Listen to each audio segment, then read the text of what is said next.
چلو یونس. بسم الله الرحمن الرحيم. أما بعد فيقول العبد العاصي الراجي إلى رحمة ربه القوي تعالى وتبارك محمد مبارك ابن محمد دائم الأدهمي الفاروقي مجدا والكفان لي مولدا. اعلم أن علم الصناعة لما كان أبين العلوم تبيانا وأرفعها شانا وكانت الرسالة التي ألفها النحرير المحقق والحبر المدقق والشيخ الكامل المحب الله بحاري رحمه الله تعالى من بين صحفها صحيفة ملكوتية تجري منها أنهار من العلوم الحقيقية لأقرباء الروعية مصفاة للبيان في مرقات التبيان ومرآة للعيان في ميقات البرهان معتبرة عند أخلاء الروعية ومتداولة بين أقرباء العقلية. ورأيت الطالبين لحلها جما غفيرا والراغبين إلى شرحها إفهاما كثيرا وإن كنت بين الآثار متفردا في حل عويصاتها وكشف معضلاتها لكني أقدم فيه رجلا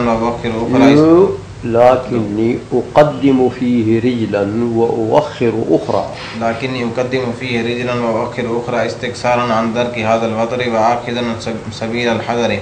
فقد سألني من لا يسعني مخالفته فشمرت عن ساك الجد لحل معاقد مشكلاتها وفتح أبواب مغلقاتها شرحا ريما به حق اليقين في تقويم القوانين عاريا عن أباطيل مدارك السوداوية وخاليا عن تهريشات أرباب القوة الوهمانية حتى يكون كتابا وسيطا مكسورا طوره على إيضاح الكون الناسع وتقويم الفحص اليانع متضمنا للدقائق وغرائب الإشارات جامعا للحقائق وعجائب المرموزات ليس بالطويل المخل ولا بالكثير المذل متوكلا على منبع الجود والإنعام مستعينا بواهب العلوم والإلهام إذ هو الميسر لكل عسير وبالإجابة جدير وهو حسبي ونعم الوكيل نعم المولى ونعم النصير.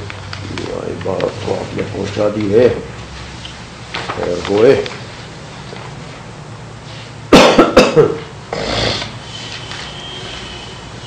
اما بعد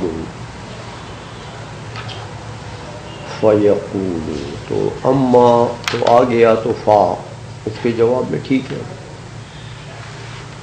یہاں اب وہ سوال جواب نہیں ہوتے جو عام طور پر کرتے ہو نا کہ وہ بعدو کا ذکر کرتے تو بعد میں فا کا ذکر کر لیتے تو کہتے فا کس کے جواب میں.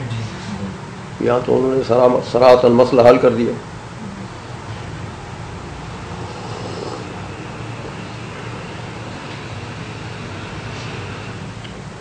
اب یہاں دو تین باتیں آپ کو اس دیباچے میں قاضی مبارک رحمہ اللہ تعالی بتانا چاہتے ہیں. دیکھو میاں، ایک تو کتاب کی اہمیت بڑھتی ہے مصنف کی اہمیت سے. مصنفین کتابوں کے اپنی کتابوں کے تصنیفات کے اوائل میں اپنا نام بتاتے ہیں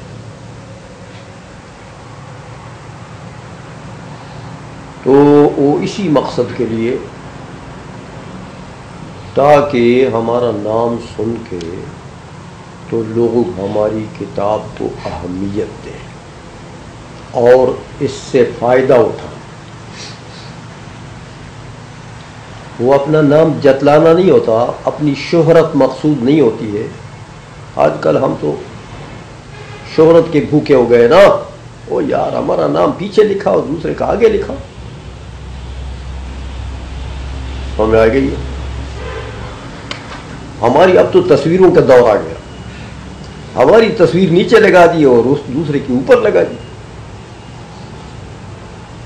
معاملہ ہی وہ للہیت تو گئی ختم ہو گئی.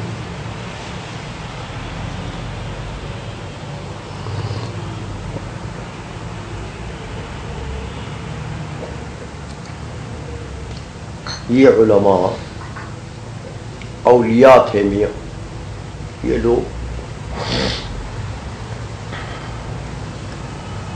جو اخلاص،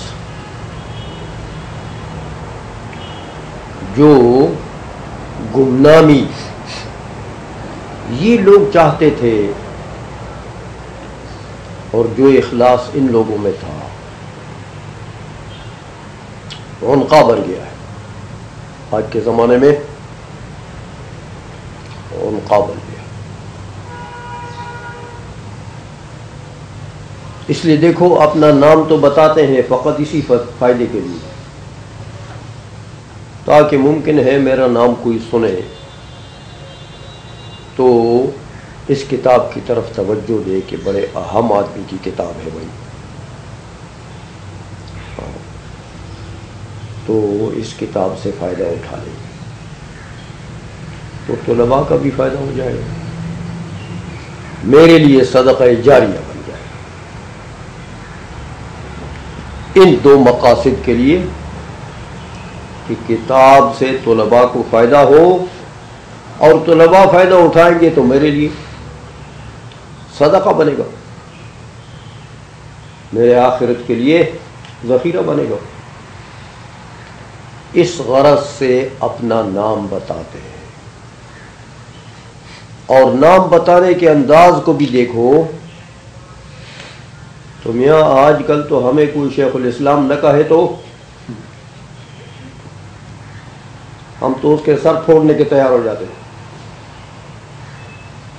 ہمیں آئیے اتنے بڑے آدمی آج, لیکن کیسے بتاتے ہیں اپنا نام؟ اپنے والد ماجد کا نام بتاتے ہیں اور اپنا نسب بتاتے ہیں. ہمیں آئیے محمد دائم, ان کے قبلہ والد صاحب کا نام ہے. الادہمی, حضرت ابراہیم ادہم رحمہ اللہ تعالی کی اولاد میں سے, کتنے بڑے آدمی. یعنی سلاسل میں بھی, صوفیاء کے سلاسل میں بھی حضرت ابراہیم ادہم رحمۃ اللہ علیہ کی ایک عجیب شان ہے, ایک بہت بڑا مقام ہے. ان کی اولاد میں سے.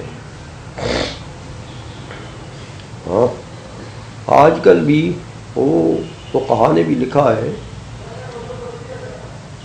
کہ عزت الآباء عزت للابناء, باپ دادی کی جو عزت ہوتی ہے وہی بچوں کے لیے بھی عزت ہوتی ہے. سمجھ میں آ گئی ہے؟ وہ تو چونکہ نسبی ایک فضیلت ہے جو اللہ نے دی ہے, اس میں بندے کا کوئی اختیار نہیں ہے. کوئی مسلمان کے گھر میں پیدا ہوگا یا کوئی متقی کے گھر میں پیدا ہوگا یا کوئی فاسق کے گھر میں, یہ باری تعالیٰ کی تقسیم ہے, یہ الہی تقسیم ہے. اور الہی فضائل ہیں, یہ موہوبہ فضائل کہتے ہیں اس کو, باری تعالیٰ کی طرف سے ہبہ ہے. کس کو؟ کسی نیک بندے کی اولاد میں پیدا فرما دے, اس کا احسان ہے. اس میں کسی بندے کا کوئی کمال ہو نہیں ہوتا میاں. کوئی سید بن گیا تو الہی فضیلت ہے. سید کا اس میں کیا کمال ہے؟ سمجھ میں آ گئی ہے؟ کوئی ابراہیم ادہم کی اولاد میں سے ہو گیا تو الہی فضیلت اللہ نے دی ہے اس کو, اس میں بندے کا کوئی کمال نہیں ہوتا. اس پر فخر نہیں کرنا چاہیے. سمجھ میں آ گئی ہے؟ یہ الہی ہبہ ہے, اس کو دے. تو آج کل تو بہت سے ہمارے سید سادات سید ہونے پر بہت فخر کرتے ہیں. وہ افتخار کا, یہ افتخار کا سبب نہیں ہے. کچھ ایسے بھی ہیں کہ ہاتھ نہ چومے تو اللہ, ہاں وہ ہاتھ چومنے کو تو پرے کرے, وہ کہتے میں سید ہوں سید. وہ یار تو سید, تیرا کیا کمال ہے سید ہونے میں؟ سمجھ آئیے؟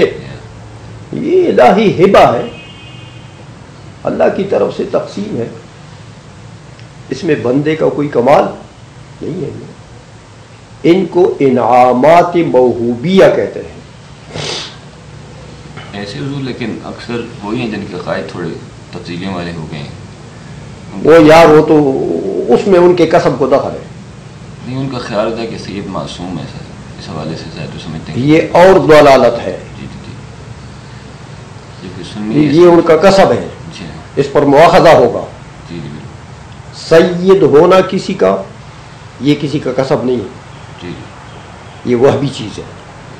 آگے فاسق ہونا، فاجر ہونا، گمراہ ہونا، وہابی ہونا، شیعہ ہونا، یہ اپنے کا یہ اس کا اپنا کسب ہے، جی اس پر مواخذہ ہوگا، یہ کسبی چیز ہے، سمجھ میں آ گئی ہے۔ اس لیے اپنا نسب بتا دیا، الادہمی، اور حضرت ابراہیم ادہم رحمۃ اللہ علیہ کی اولاد بتا رہے ہیں کہ الفاروقی، حضرت فاروق اعظم رضی اللہ تعالی عنہ کی اولاد میں سے، سید نہیں ہے تو، لیکن بہت بڑا کمال ہے یہ بھی، حضرت فاروق اعظم کوئی چھوٹے آدمی تو نہیں تھے میاں، وہ تو حضور فرماتے ہیں حضرت فاروق اعظم دیکھو کہ رائے کتنی صائب رائے تھی کہ قرآن عظیم کی کئی آیات حضرت فاروق اعظم کی رائے کے مطابق نہیں اتری ہیں۔ حضرت فاروق اعظم نے رائے پہلے دی، آیت بعد میں اتری، تو قرآن نے تصدیق کر دی حضرت عمر فاروق کی، یہ معمولی رتبہ نہیں ہے، سمجھائیے۔ اسی لیے والا حضرت فرماتے ہیں نا، ہم زبان نبی،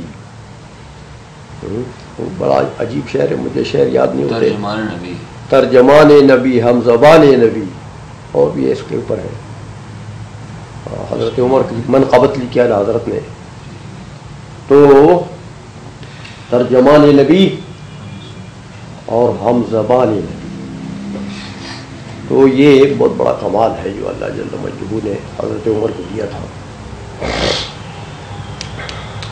یہ تو اپنا نسب بتا دیا۔ الکوفاموی مولدن، کوفاما انڈیا میں ایک قصبہ ہے، تو وہاں کے ولادت ہے آپ کی قاضی مبارک رحمہ اللہ تعالیٰ کی، اس لیے کوفاموی کہتے ہیں، قاضی محمد مبارک کوفام رحمہ اللہ تعالیٰ۔ یہ تو نام بتا دیا، لیکن انداز کو دیکھو، نام بتانے کے انداز کو دیکھو، اس کو کہتے ہیں عاجزی۔ یہ ہے کمال انسان کے لیے کہ علم عاجزی سکھاتا ہے، فرعون بننا نہیں سکھاتا، تکبر اور غرور نہیں سکھاتا۔ دیکھو فیقول العبد العاصی، کس انداز سے ایک بندہ اللہ کا عاصی گناہگار بندہ وہ کہتا ہے، لیکن گناہ کے ساتھ الراجی الی رحمت ربہ القوی، گناہگار تو ہوں لیکن رجا بھی ہے، امید بھی ہے، اس رب قوی کی رحمت کی امید بھی ہے۔ الایمان بین الخوف والرجاء ہے نا، کہ اللہ کے قہر و غضب سے انسان ڈرے اور اللہ کی رحمت کی امید بھی رکھے۔ تو اپنے ایمان کی بات بتا دی کہ عاصی ہوں، ڈرتا بھی ہوں اس کے قہر و غضب سے، لیکن امید بھی ہے اس کی رحمت کی، غفران کی امید ہے۔ تو اس انداز سے دیکھو اپنا نام بتا رہے ہیں، یہ نہیں کہ العلامۃ شیخ الاسلام، الفہامۃ الزمان، سمجھائیے، اور شیخ التفسیر والحدیث، اور امام المعقولات والمنقولات، یہ الفاظ ہیں، سمجھ آ گئی ہے۔ تو آج کل تو جناب یہ القاب آپ کے لیے استعمال نہ ہونا تو کوئی چڑھا بھی ہو، چڑھ جانتے ہو،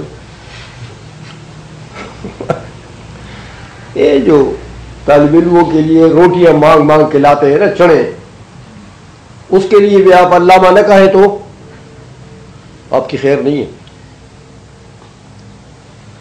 مفتی نہ کہیں تو آپ کی خیر نہیں ہے۔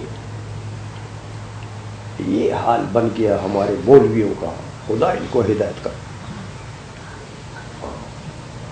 دو مسئلے اگر اس سے پوچھو تو یاد نہیں ہے، لیکن علامہ سے کم کسی لفظ پر راضی نہیں ہوتے، اور علامہ کا معنی پوچھو تو بھی نہیں آتا، سمجھائیے، لیکن اس لفظ سے کم کسی پر راضی نہیں ہوتے۔ یہ حال ہو گیا ہمارے علماء کا، استغفر۔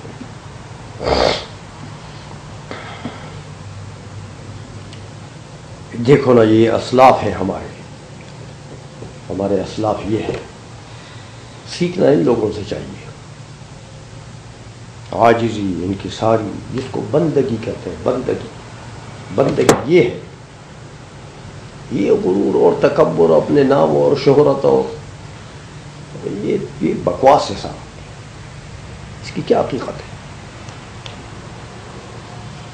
اس میں عاجزی میں سلامتی ہے کہ بندے کے پاس سب سے بڑی دولت جو ہے وہ عاجزی ہے، اس سے بڑھ کر دولت کوئی نہیں ہو سکتی۔ اگر یہ نہیں ہے تو کچھ نہیں ہے، سمجھا گئی ہے نا، کہ بندگی اسی کو کرے۔ تو نام اپنا تو اس لیے بتا دیا آپ کو تاکہ اس کتاب سے فائدہ اٹھائے طالب علم، اور میرے لیے صدقہ جاریہ بنے گا۔ تو فرماتے ہیں اعلم سے ایک دو باتیں آپ کو بتاتے ہیں۔ ایک تو یہ اعتراض ہوتا تھا کہ حضرت قاضی رحمہ اللہ تعالی نے کتاب منطق میں کیوں لکھی؟ فنون تو باقی بھی بہت ہے، تفسیر میں لکھتے، حدیث میں لکھتے، صرف، نحو، بیان، بدیع، بلاغت، کسی اور میں لکھتے، منطق میں کیوں لکھی؟ تو اس کی وجہ ترجیح بیان فرمائی کہ منطق کو میں نے کیوں پسند کیا۔ دوسری وجہ آپ کو بتائیں گے کہ اچھا چلو منطق میں ہی شرح لکھنی تھی کسی کتاب کی، تو منطق میں اور متون تھوڑے تو نہیں ہیں، سمجھا گئی ہے؟ بہت سارے متون ہیں منطق میں اور بھی سلم کے علاوہ، تو سلم کو اپنی شرح کے لیے کیوں منتخب کیا؟ اس کی وجہ انتخاب کیا ہے؟ یہ دو باتیں آپ کو بتائیں گے، اور آخر میں بتائیں گے کہ میاں یہ شرح تم نے صرف اپنے خواہش کے مطابق لکھی ہے یا اس کا کوئی باعث بھی تھا؟ تو آخر میں آپ کو باعث بتائیں گے کہ میں اتنا فارغ نہیں تھا، لیکن کیا کرتا کہ ایسے لوگ پیچھے پڑ گئے جن سے میرا کوئی چھٹکارا نہیں تھا، خلاصی کا کوئی راستہ نہیں مل رہا تھا، تو مجبوراً لکھنا پڑا۔ سمجھ میں آ گئی ہے؟ یہ تین باتیں آپ کو بتائیں گے۔ پہلی بات کہ اس فن کو کیوں منتخب کیا، دیکھو فرماتے اعلم ان علم الصناعت لما کان ابین العلوم تبیانا وارفعها شانا۔ یہ دو مختصر طریقے سے لیکن جامع طریقے سے بتا دیا کہ میاں یہ منطق کا جو فن ہے یہ ابین العلوم تبیانا، تمام علوم کو آپ اٹھا کے دیکھیں تو کسی بھی علم میں اتنا واضح بیان کرنا کسی مقصود کو کسی ما فی الضمیر کو، ہاں کسی ما فی الضمیر کو سب سے اوضح بیان جو ہے وہ کہاں ملے گا آپ کو؟ وہ منطقی کے کلام میں ملے گا. تو منطق ایسا فن ہے کہ یہ اوضح ہے، ابین ہے. ہاں تمام علوم کو چھان مارو میاں تو ابین العلوم تبیانا آپ کو نہیں ملے گا سوائے منطق کے. دیکھو منطقی آدمی جو ہوتا ہے اللہ جل مجدہ نے اس کو یہ صلاحیت دی ہوتی ہے، وہ زیرکی ہوتی ہے، اس میں وہ ذہن میں تیزی ہوتی ہے کہ اس کے پاس ایک مفہوم کے لیے کئی ذخیرہ الفاظ ہوتا ہے. ما فی الضمیر بیان کرتا ہے تو اس کے پاس وہ کیبلری ہوتی ہے بہت ساری. اس ما فی الضمیر مفہوم کے لیے بیان کرنے کے لیے اس کے پاس کئی طریقے ہوتے ہیں، کئی الفاظ ہوتے ہیں. تو وہ مقام کے مناسب چنتا ہے کہ یہ مقام کس طریقے کے بیان کا ہے. سمجھ آئیے؟ تو وہ طریقہ بیان جو مقام کے مناسب ہو اس طریقے سے بیان کرے گا تو مقتضی حال کا لحاظ ہوگا نا، تو لوگ گالیاں نہیں دیں گے، لوگ سمجھیں گے. سمجھائیے؟ اور مقتضی حال کے خلاف بیان کیا، مولوی کو دیکھو یہ مقام کس کا ہے تو یہ کیا گا رہا ہے، تو لوگ گالیاں دیں گے. اس لیے منطق جو ہے یہ ابین العلوم تبیان ہے. سمجھ میں آ گئی ہے؟ تبیان کثرت المبانی تدل علی کثرت المعانی. تبیان کے لفظ میں الفاظ زیادہ ہیں نا، تو اسی طرح بیان میں بھی مبالغہ ہے. سمجھ آئی کہ تمام علوم سے بیان جو ہے اس میں زیادہ ہے، وضاحت اس میں زیادہ ہے، اور انسان کو صلاحیت بیان دیتا ہے. سمجھ میں آ گئی ہے؟ ایک.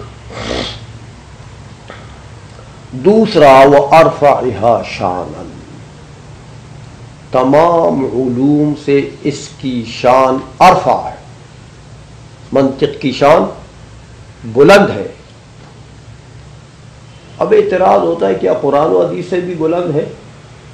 تو کہتے ہیں نہیں، علوم سے مراد کون سے علوم ہے؟ خدام. قرآن و حدیث تو مخدوم ہے. سمجھ آئیے؟ جو خدام علوم ہیں، جو عالیہ علوم ہیں، تو یہ صرف نحو، بیان، بدی وغیرہ، معانی، یہ اصول فقہ. سمجھ آئیے؟ یہ سارے کیا ہیں؟ علوم عالیہ، خدام. تو تمام خدام علوم سے منطق کی شان ارفع ہے. کیوں میاں؟ کہ یہ بحث کرتا ہے معانی سے. باقی علوم بحث کرتے ہیں کس سے؟ الفاظ سے. تو میاں الفاظ حاصل کرنا تو مقصود نہیں ہے، مقصود معانی ہوتے ہیں، مدلولات ہوتے ہیں. اس لیے اس کی شان ارفع ہے. سمجھ آئیے؟ اور پھر معانی کو بھی بیان کرنا، سلیقہ سکھانا، یہ منطق کا کام. سمجھ آ گئی ہے؟ پڑھ چکے ہو پہلے.